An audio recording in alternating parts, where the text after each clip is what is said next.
ഒരിക്കൽ അബൂ അയ്യാശ് റളിയല്ലാഹു അൻഹു ഒരു വഴിയിലൂടെ നടന്നു പോകുമ്പോൾ 4 പേര് ഒരു മയ്യത്ത് ചുമന്നു കൊണ്ടുപോകുന്നത് കണ്ടു. 4 പേരേ ഉള്ളൂ, 4 പേരേ ഉള്ളൂ. ഒരു മയ്യത്തിനെ ചുമന്നു കൊണ്ടുപോവാണ്. ആ സമയത്ത് അബൂ അയ്യാശ് റളിയല്ലാഹു അൻഹു ഓടിച്ചെന്നിട്ട് അവരോട് ചോദിച്ചു, ഇത് ആരുടെ മയ്യത്താണ്? 4 പേരേ ഉള്ളല്ലോ, ഇത് ആരുടെ മയ്യത്താണ്?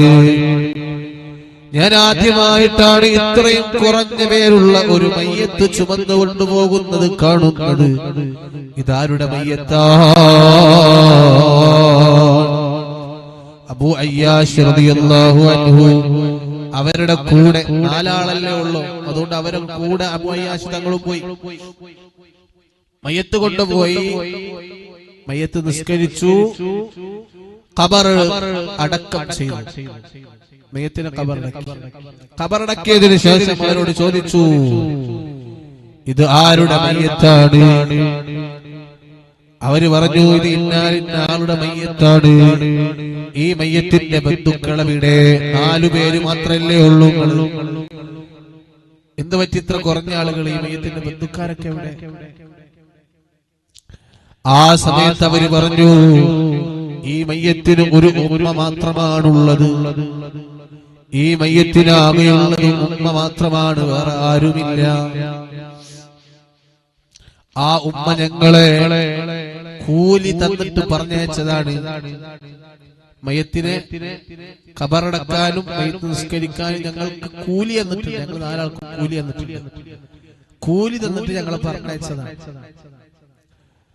അബൂ അയ്യാശ് റളിയല്ലാഹു അൻഹു ചോദിച്ചു, അങ്ങനെയാണെങ്കിൽ ഈ മയ്യത്തിന്റെ ഉമ്മ ഇപ്പൊ ജീവിച്ചിരിപ്പുണ്ടോ? അതുകൊണ്ട് ജീവിച്ചിരിപ്പുണ്ട്. അവരെവിടെയാണ്, എനിക്ക് പറഞ്ഞു തരുമോ എന്ന് ചോദിച്ചു. അങ്ങനെ ആ ഉമ്മയുടെ അടുത്തേക്ക് പോവുകയാണ്. മഹാനായ അബൂ അയ്യാശ് റളിയല്ലാഹു അൻഹു ആ ഉമ്മയോട് ചോദിച്ചു, ഉമ്മ എന്ത് പറ്റിപ്പോയി ഉമ്മ? നിങ്ങളുടെ മകന്റെ മയ്യത്ത് അനുഗമിക്കാൻ, മയ്യത്ത് ചുമന്നു കൊണ്ടുപോകാൻ, നിസ്കരിക്കാൻ, എല്ലാത്തിനും 4 പേരാണല്ലോ ഉണ്ടായിരുന്നത്. എന്തു പറ്റി? ആള് കുറഞ്ഞു പോവാൻ കാരണം എന്തു പറ്റി ഉമ്മ എന്ന് ചോദിച്ചപ്പോ ആ ഉമ്മ പറയുകയാണ്, തങ്ങളെ, എന്റെ മകന് ജീവിതകാലത്ത് എനിക്കൊരു സമാധാനവും തന്നിട്ടില്ല. എനിക്കൊരു സമാധാനവും തന്നിട്ടില്ല. എന്നെ വിഷമിപ്പിച്ച മോനാണ്. എനിക്ക് ജീവിതത്തിൽ അവനൊരു സമാധാനവും തന്നിട്ടില്ല. എന്നെ ആക്രമിച്ചിട്ടുണ്ട്, ചീത്ത പറഞ്ഞിട്ടുണ്ട്, തെറിവാക്കുകൾ പറഞ്ഞിട്ടുണ്ട്. മാത്രമല്ല എന്നെ വീടിന്റെ പുറത്തേക്ക് വലിച്ചെറിഞ്ഞിട്ടുണ്ട് തങ്ങളെ. എന്നെ അടിച്ചിട്ടുണ്ട് തങ്ങളെ. എനിക്ക് ജീവിതത്തില് ഒരു സമാധാനവും എന്റെ മകൻ തന്നിട്ടില്ല തങ്ങളെ എന്ന് ഒരു ഉമ്മ പറയുകയാണ്. എന്നാൽ തങ്ങളെ, എനിക്കൊരു സമാധാനവും തരാത്ത എന്റെ മോനെ അവസാനം പെട്ടെന്ന് അവനക്കൊരു രോഗം വന്നു. ആ രോഗിയായവൻ കിടപ്പിലായി. അവസാനം അവന് രോഗം വന്ന് വളരെ വിഷമത്തിലായപ്പോ അവന്റെ മലവും മൂത്രവും വൃത്തിയാക്കി കൊടുത്തത് ഞാനാണ് തങ്ങളെ. അവന്റെ മലവും മൂത്രവും വൃത്തിയാക്കി കൊടുത്തത് ഞാനാണ് തങ്ങളെ. അവന് ഭക്ഷണം വെച്ച് വാരിക്കൊടുത്തത്, അവന് ഭക്ഷണം വെച്ച് വിളമ്പിക്കൊടുത്തത്, അവന്റെ വായിലേക്ക് വാരിക്കൊടുത്തത് ഞാനാണ് തങ്ങളെ.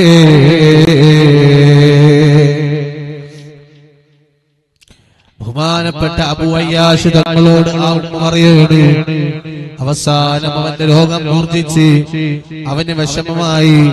ഇത്രയും എന്നെ നിസ്സാരപ്പെടുത്തിയ അവൻക്ക് ഈ രോഗം വന്നപ്പോ അവന് സങ്കടായി.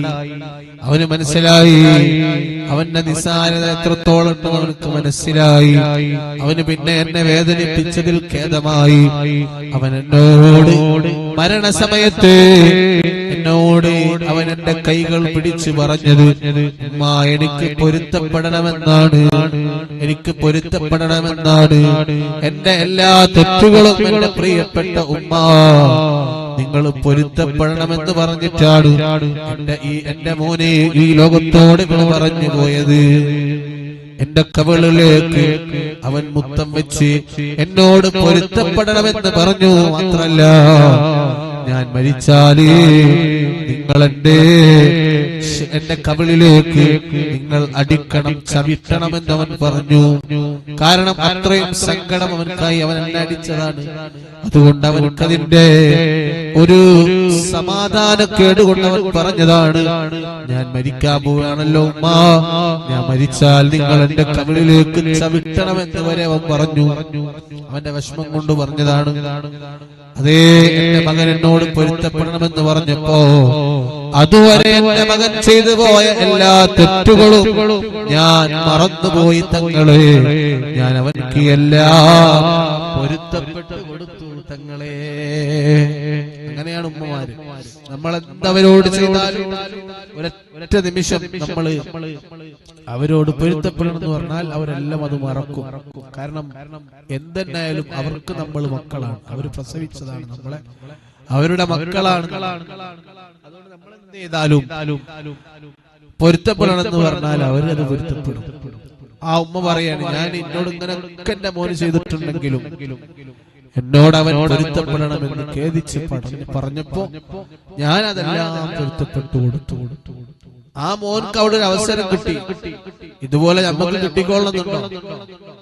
നമ്മള് ഉമ്മയെ വാപ്പയെ വേദനിപ്പിച്ചതിന് പകരം അവരോട് ഒരു ക്ഷമാപണം നടത്താൻ നമുക്ക് സമയം കിട്ടിക്കൊള്ളുന്നില്ല. എപ്പോഴാ മരിക്കാന്ന് പറയാൻ പറ്റില്ല. ഇവിടെ ഈ സഹോദരന് സമയം കിട്ടി, അവർ പൊരുത്തപ്പെടിപ്പിച്ചു. നമുക്കങ്ങനെ സമയം കിട്ടുമെന്നൊരു ഗ്യാരണ്ടിയുമില്ല. അതുകൊണ്ട് ഉമ്മമാരെയും ബാപ്പമാരെയും വേദനിപ്പിക്കരുത്, അവരെ ചീത്ത പറയരുത്, അവരോട് കുത്തുവാക്കുകൾ സംസാരിക്കരുത്, അവരെ തെറി പറയരുത്, അവരെ ഒറ്റപ്പെടുത്തരുത്, അവരെ സ്നേഹിക്കണം, അവർക്ക് വേണ്ട എല്ലാം ചെയ്തു കൊടുക്കണം, അവർക്ക് വേണ്ട എല്ലാം ചെയ്തു കൊടുക്കണം. എന്ത് ചെയ്തു കൊടുത്താലും അവരോടുള്ള കടമയും കടപ്പാടും പൂർത്തിയാവൂല. എത്ര തന്നെ എതിർത്താലും അവർക്ക് ഹിദ്മത്തെടുക്കുന്നതിന് ഒരു പരിധിയില്ല. എത്ര ചെയ്തു കൊടുത്താലും മതിയാവൂല. അത്രയും വലിയ കടമയും കടപ്പാടുള്ള ആളാണ് ഉമ്മ ബാപ്പ എന്ന് പറഞ്ഞാൽ. അവരെ പൊരുത്തം കിട്ടിയാലേ നമ്മൾ രക്ഷപ്പെടുള്ളൂ. അവരെ പൊരുത്തം കിട്ടിയാൽ നമ്മുടെ ജീവിതത്തിന്റെ പ്രയാസം തീരും. അലി ഇബ്നു അബീ ത്വാലിബ് റളിയല്ലാഹു അൻഹു അവിടുത്തെ സവിധത്തിലേക്ക് ഒരു സഹോദരൻ വന്നിട്ട് പറയാണ്, തങ്ങളെ എന്റെ ജീവിതത്തിൽ ഒരുപാട് പ്രയാസങ്ങളുണ്ട്, സങ്കടങ്ങളുണ്ട്, ഒരുപാട് പ്രതിസന്ധികളുണ്ട്. ഇത് മാറിക്കിട്ടാൻ എന്താണ് ചെയ്യേണ്ടത്? പരിഹാരം പറഞ്ഞു തരണം. അലിയാർ തങ്ങൾ എന്ന് പറഞ്ഞ എല്ലാത്തിനും പരിഹാരം പറഞ്ഞു കൊടുക്കുന്ന ആളാണ്. അന മദീനത്തുൽ ഇൽമി വ അലിയുൻ ബാബുഹാ. ഞാൻ അറിവിന്റെ പട്ടണമാണെങ്കിൽ അതിലേക്ക് പ്രവേശിക്കാനുള്ള കവാടം അത് അലിയാണെന്ന് നബി മുഹമ്മദ് മുസ്തഫ സല്ലല്ലാഹു അലൈഹി വസല്ലം തങ്ങൾ പറഞ്ഞതല്ലേ. അത്രയും വലിയ അറിവുള്ള ആളാണ് അലി ഇബ്നു അബീ ത്വാലിബ് റളിയല്ലാഹു അൻഹു. അപ്പൊ അലിയാർ തങ്ങളോട് വന്നിട്ട് സങ്കടം പറയാം. സങ്കടം ജീവിതത്തിൽ എപ്പോഴും പ്രയാസമാണ്. നമ്മളുണ്ടാവും അങ്ങനെ കുറെ ആൾക്കാരുടെ എപ്പോഴും പ്രയാസം, പ്രതിസന്ധി, ഒന്ന് കഴിഞ്ഞ ഒന്ന്, ഒന്ന് കഴിഞ്ഞ ഒന്ന്, ഒന്ന് കഴിഞ്ഞ ഒന്ന്. ഇങ്ങനെ ഒരു പരാതി പറഞ്ഞപ്പോ അലി ഇബ്നു അബീ ത്വാലിബ് റളിയല്ലാഹു അൻഹു അദ്ദേഹത്തോട് ചോദിച്ച ഒറ്റ ചോദ്യം, നിങ്ങളെ ഉമ്മയും ബാപ്പയും ജീവിച്ചിരിപ്പോ? ബാപ്പ മരിച്ചുപോയി. ആ ബാപ്പാക്ക് വേണ്ടി നിങ്ങളുടെ വീട്ടിൽ വെച്ച് നിങ്ങൾ ദ്വാരക്കാറുണ്ടോ? മരിച്ച ഉടനൊക്കെ ദ്വാരം ചെയ്യുന്നത്. ഇപ്പൊ കുറെ കാലായില്ലേ, ഇപ്പൊ ദ്വാരക്കലൊക്കെ കുറവാണ്. ആ സമയത്ത് അലിയാർ തങ്ങൾ പറയണേ, നിങ്ങളുടെ മരണപ്പെട്ടു പോയ ബാപ്പാക്ക് വേണ്ടിയിട്ട് നിങ്ങളുടെ വീട്ടിൽ നിങ്ങൾ ദുആ ചെയ്യണം, ദുആ ചെയ്യണം.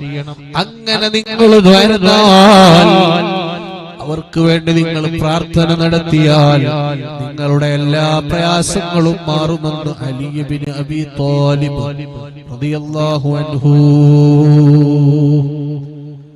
അതാണ് ഉമ്മക്കും ബാപ്പക്കും ദ്വാരുന്നാൽ നമ്മളെ പ്രയാസം അല്ലാഹു മാറ്റി തരും. മരണപ്പെട്ടു പോയ ഉമ്മമാരെയും ബാപ്പമാരെയും അവർക്കൊക്കെ വേണ്ടി എപ്പോഴും ദ്വാരക്കണം. അല്ലാഹു അവരെ ഖബർ വിശാലാക്കി കൊടുക്കണേ അല്ലാഹ്, മഗ്ഫിറത്ത് കൊടുക്കണേ അല്ലാഹ്, മർഹമത്ത് കൊടുക്കണേ അല്ലാഹ്, സ്വർഗ്ഗം നൽകണേ അല്ലാഹ്. ജീവിച്ചിരിക്കുന്ന ഉമ്മ ബാപ്പമാരെ തണല് ഞങ്ങൾക്ക് നീ നീട്ടിത്തരണേ അല്ലാഹ്. അല്ലാഹു നമ്മെ സ്വീകരിക്കട്ടെ, അല്ലാഹു കബൂൽ ചെയ്യട്ടെ. കറക്റ്റ് 8 മണിയായി. നിർത്തുകയാണ്. അൽഹംദുലില്ലാഹ്.